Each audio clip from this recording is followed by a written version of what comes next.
સાતલપુર રાધનપુર સમી અને હારીજ આ હાઈવે ગોજારો માનવામાં આવે છે। અનેક વખત અનેક અકસ્માતો થઈ ચૂક્યા છે, ત્યારે લોકોના મુખે રટણ હોય છે કે આ ગોજારો રોડ છે, અહીંયા અકસ્માત અનેક વખત થાય છે।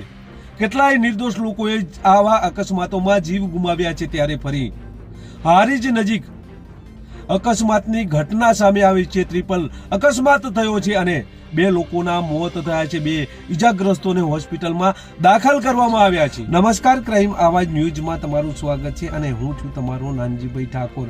રાધનપુર વિસ્તાર, સમી તાલુકો કે પછી સાતલપુર તાલુકો કે હારીજ, આ તમામ તાલુકાઓના જે હાઈવેઓ છે તે હાઈવેઓ ગોજારા બન્યા હોય તેવું ઘણા સમયથી જોવા મળે છે। ક્યારેક નિર્દોષ લોકો આ અકસ્માતોમાં જીવ ખોવે છે, તો ક્યારેક પૂર ઝડપે આવતા વાહનો ઢોરોને, પશુઓને પાડી દેતા હોય છે અને અકસ્માત આવા સર્જાતા હોય છે। ત્યારે સમી રાધનપુર હાઈવે ઉપર જે કઠીવાડા કરીને ગામ આવેલું છે, ત્યાં આવો અકસ્માત સર્જાયો છે।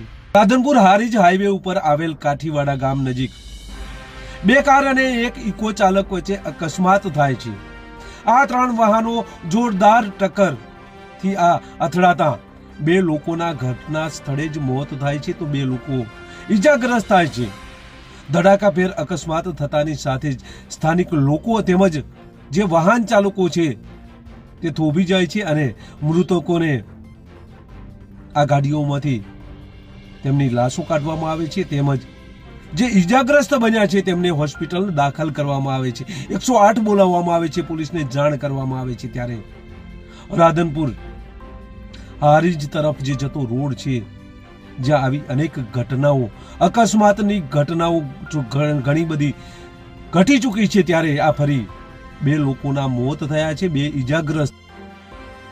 મૃતકોની વાત કરીએ તો એક ભીખાભાઈ રબારી કે જેઓ કુંવર ગામના છે અને ઠાકોર રમેશભાઈ કે જેઓ શંખેશ્વર તાલુકાના ફિરોજપુરા ગામના હોવાનું સામે આવ્યું છે। 2 ઈજાગ્રસ્ત લોકોને હોસ્પિટલમાં દાખલ કરવામાં આવ્યા છે, પરંતુ અનેક વખત અહીંયા અકસ્માતોની ઘટનાઓ ઘણી વખત સામે આવી રહી છે। ત્યારે ટ્રાફિક પોલીસ અને જિલ્લા પોલીસે આ પૂર ઝડપે ચાલતા વાહનોની તપાસ કરી કાર્યવાહી કરવી જોઈએ, કારણ કે નિર્દોષ લોકો પણ આવા અકસ્માતોમાં જીવ ગુમાવી રહ્યા છે। બસ એ જ, જો તમે અમારી ચેનલમાં નવા છો અને આવા જ લેટેસ્ટ ન્યૂઝ જોવા માંગો છો તો અમારી ચેનલને અત્યારે સબસ્ક્રાઇબ કરો, જેથી આવનાર લેટેસ્ટ ન્યૂઝ તમારા સુધી પહોંચી શકે। નમસ્કાર।